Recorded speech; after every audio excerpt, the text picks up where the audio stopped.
কে কে চিনে না হাত তোলা হয়।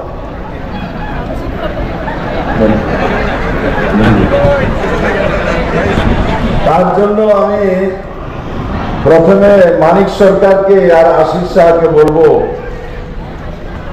দেখো কিল্লার মানুষ সে বিপ্লব দেবকে মোদীকে চেনে, আপনাদেরকে চেনে না, চেনে না। না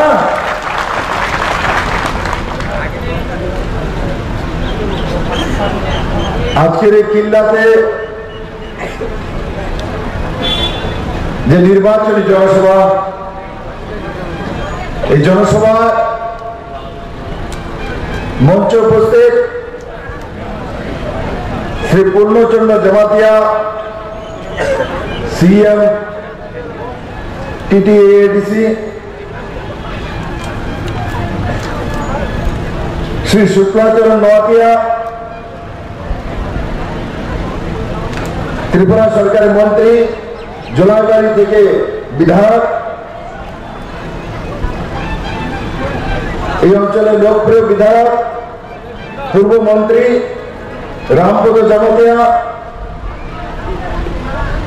শ্রী অভিষেক দেবরায়, গুমতি জেলার সম্মানীয় জেলা সভাপতি, মাতাবাড়ির সম্মানীয় বিধায়ক, শ্রী জিতেন্দ্র মজুমদার, বিধায়ক কাকরবন, শ্রী জ্যোতিষ জমাতিয়া, কিল্লা ব্লক প্রেসিডেন্ট তীব্রমাথা, Shri Krishnachandra Jamatia, vice president IPFT,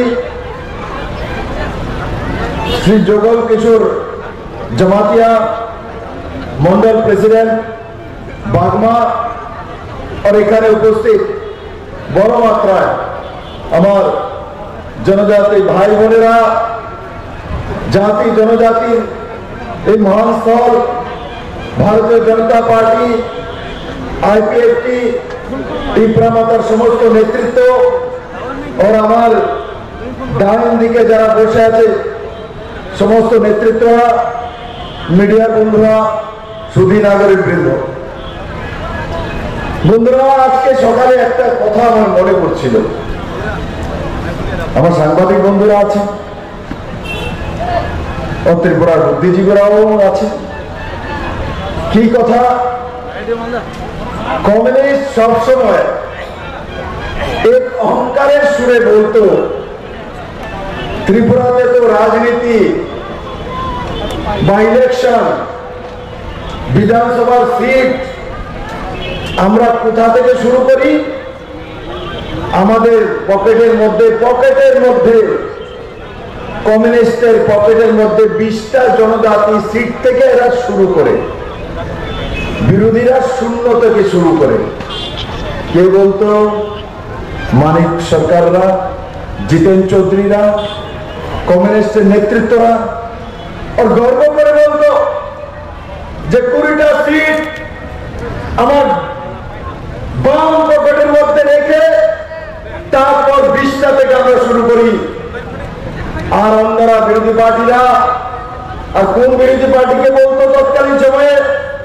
কংগ্রেসকে বলতো, যারা এখন তাদের পরম মিত্র হয়ে গেছে, যে এরা তো 0 থেকে শুরু করে। আরে মেরে মিত্র, আমি জিজ্ঞাসা করি যে এই কমিউনিস্টরা জনজাতিকে ভোট ব্যাংক হিসাবে পকেটের মধ্যে রেখে দিয়েছে। ওই মানসিকতা নিজেদের মধ্যে তৈরি হয়েছিল যে জনজাতিরা তো কমিউনিস্ট পার্টির পকেটের মধ্যে থাকে, মানিক সরকারের পকেটে থাকে, জিতেন চৌধুরীর পকেটে থাকে, এরা বাইরে থাকতে পারে না। আরে আমার বাড়ির মধ্যে যদি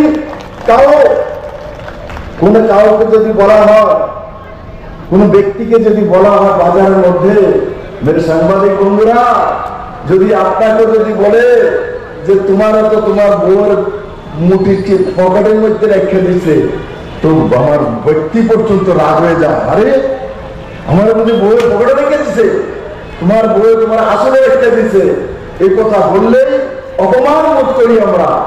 আর কমিউনিস্টরা আজকে 30টা বছর যাবত একই স্লোগান, একই বাক্য, কমিউনিস্টরা তাদের বাম পকেটের মধ্যে জনজাতিদের রেখে দিয়েছে। মেরে মিত্র, এর চাইতে অপমান আর কিছুই নেই। মানিক বাবু, আপনারা সেফ জনজাতি জাতিকে ত্রিপুরাতে অপমান করেছেন, এখন এসছেন ভোট চাওয়ার জন্য হাত চিহ্নে।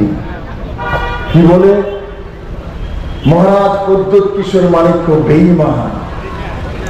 সাপুরমে জিতাই চৌধুরী জিতার সময় মহারাজ প্রদ্যোৎ কিশোর মানিক্য যখন প্রার্থী দেয় আমাকে জিতানোর জন্য, তখন প্রদ্যোৎ কিশোর মানিক্যের মতো লোক হয় না। যখন প্রদ্যোৎ কিশোর মানিক্য জনজাতির জন্য চিন্তা করেন, এই মাটির জন্য চিন্তা করেন, ত্রিপুরার জন্য চিন্তা করেন, হোম মিনিস্টারের কাছে যায়, মাননীয় প্রধানমন্ত্রীর কাছে যায়, আর তখন তাকে সম্মান দেওয়া হয়, জনজাতিদের সম্মান দেওয়া হয়, তখন মানিক সরকার বলে যে প্রদ্যোৎ মহারাজ বেঈমান, পূর্ণচন্দ্র জমাতিয়া বেঈমান, কৃষ্ণচন্দ্র জমাতিয়া বেঈমান, জ্যোতিষ জমাতিয়া বেঈমান, সব বেঈমান বসে আছে এখানে। ত্রিপুরাতে সব জনজাতি বেঈমান। ওরা আপনি আর জিতেন বাবু হচ্ছেন ইমানদার। কি দিয়েছে মানিক বাবু বলুন এই নির্বাচনে? আমি তো বারবার বলি 25 বছরের সরকার, 20 বছরের টানা মুখ্যমন্ত্রী, স্বর্ণযুগ ছিল আপনার, গোল্ডেন ইরা।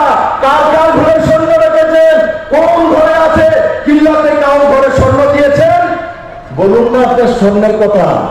2015, 16, 17 তো আপনার স্বর্ণের আঘাতে আস্ফালনে ত্রিপুরার মানুষের থাকা মুশকিল হয়ে গেছিল।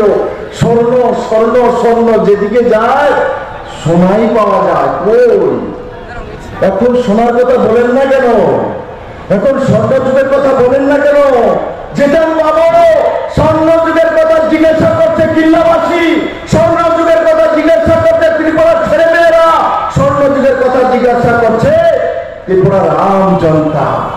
ত্রিপুরাতে স্বর্ণ যুগ, এখন আর এই যুগের কথাই এরাই ভুলে গেছে। এমন শুরু হয়েছিল যে দুনিয়ায় পালট দেবে।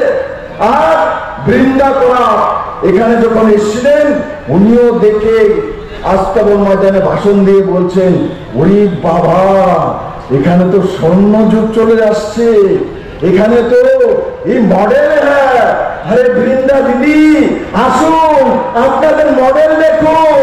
আপনারা দিল্লিতে বসে যে মডেল তৈরি করেছেন, এখন কংগ্রেস আর সিপিএম মিলে 50 বছরে হাজারো খুন, 80 দাঙ্গা, এনএলএফটি, আইপিএফটি। अरे क्या बोलूं मैं? আজকে আইপিএফটি কেন তৈরি হয়েছে? ত্রিপুরা মাতা কেন তৈরি হয়েছে? টিউজিএস কেন তৈরি হয়েছে? আইএনপিটি কেন তৈরি হয়েছে? বিজেপির বিরুদ্ধে, মোদীর বিরুদ্ধে। এরা মোদীর বিরুদ্ধে তৈরি হয়নি, এরা কমিউনিস্টের বিরুদ্ধে লাভবান হয়েছিল। এরা কমিউনিস্ট আগানোর জন্য বিজয় আঙ্কেল আইএনপিটি তৈরি করেছিল। আইপিএফটি আমাদের এনসি দেববর্মা পদ্মশ্রী, আইপিএফটি এখানে শুক্লাচরণ কৃষ্ণচন্দ্র জমাতি আছেন।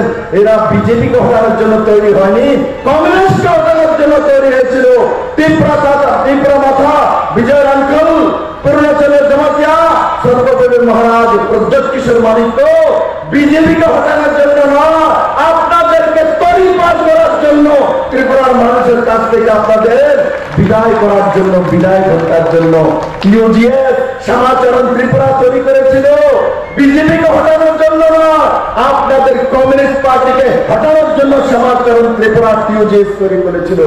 বুঝতে অসুবিধা এখন, বুঝতে অসুবিধা। মানিক বাবু 2 দিন পরে কথা উল্টিয়ে দেন। একদিন বেরিয়েছেন তো বলছেন যে ত্রিপুরার মানুষ সন্তান বিক্রি করে খায়। আমি যখন বলেছি যে আপনি যদি একটা উদাহরণ প্রস্তুত করতে পারেন যে ত্রিপুরার মানুষ সন্তান বিক্রি করে খায়, তো রাজনীতি ছেড়ে দেবো। মানিক বাবু দলে ময়দান ছেড়ে দিয়েছেন। হিম্মত মানিক বাবু এখনো বলি, আসল বিপ্লব দলের সামনে বড়কে সন্তান বিক্রি করেছে, কার কাছে করেছে, কাকে টাকা দিয়েছে, কোন প্রদেশে করেছে? ত্রিপুরাকে বদনাম করার জন্য, ত্রিপুরার মানুষকে বদনাম করা ছাড়া আপনার কুণ্ডলিতে কোনো কিছু নেই। এই শেষ বয়সে 75 বছর বয়সে আপনি বদনাম করেন ত্রিপুরাকে, যে প্রদেশ আপনাকে 4 মুখ্যমন্ত্রী বানিয়েছে। আপনার মধ্যে মনুষ্যত্ব জ্ঞান পর্যন্ত নেই। আপনি কংগ্রেস আর সিপিএম এর মিতালিতে নিজের ব্যক্তিত্বকে বিসর্জন দিয়ে দিয়েছেন। মানিক বাবু মানুষ আপনাকে দেখলে তিরস্কার করবে, হাসবে। কারণ কি? আপনি সেই ব্যক্তি, নীতি আদর্শ হোয়াইট কলার তার কথা বলতেন। আজকে আপনার বগরের দাবাতে আইপিএফটি নেই, আপনার কাছে টিপ্রামাতা নেই, আপনার কাছে আইএলপিটি নেই, আপনার কাছে ফিউচার্স নেই, আপনার কাছে কে আছে? রাহুল গান্ধী, আশিস শাহ আর একটা পরিবার। কত কষ্ট করছেন, খাইলা ডাব্বাটা জন্য বসছেন। এত কষ্ট করার পর डब्बा खाली है, आज आपके पास कुछ नहीं है। आज डब्बा खाली है आपके पास। आज যে কথা ত্রিপুরার মানুষ বেরুকম মনে করেছেন, আপনি মনে করেছেন কিল্লার মানুষ জানে না। আপনি রাহুল গান্ধী কংগ্রেসের সর্বোচ্চ নেতা, তার বিরুদ্ধে কেরালাতে কমিউনিস্ট পার্টি ক্যান্ডিডেট দেয়, সেখানে রাহুল গান্ধীকে হারানোর জন্য আপনার পার্টি উঠে পড়ে রেখেছে। আর ত্রিপুরা রাজ্যের মধ্যে আশিস শাহরে আপনি কুলো নিয়ে ঘুরতেছেন। আপনার জিতেন বাবু, আরে কি হয়েছে আপনাদের? ভীমরতি ধরেছে আপনাদেরকে, শেষ বয়সে ভীমরতি ধরেছে জিতেন বাবু আর আপনাদেরকে। আমি তো আগেই বলেছি মানিক বাবু, এই জিতেন বাবু তো মুখ্যমন্ত্রী হতে পারেনি, তার সাজাটা আপনারা এইবার চাইব। সে মুখ্যমন্ত্রী অনেক বড় ইচ্ছা ছিল, সাবরমে দাঁড়িয়েছে, প্রদ্যোৎ কিশোর মানিককে সাপোর্ট দিয়েছে, ইলেকশন জিতেছে জেনারেল সিট থেকে, আমি মুখ্যমন্ত্রী হব আগেও চেষ্টা করেছিল। আপনি আধা কালাঙ্কের নাম দিয়ে ওনাকে দিল্লিতে পাঠিয়ে দিয়েছিলেন। এবার মানিক বাবু জিতেন চৌধুরী বিজেপির সঙ্গে লড়াই করছে না, আপনাকে ভান্তাদার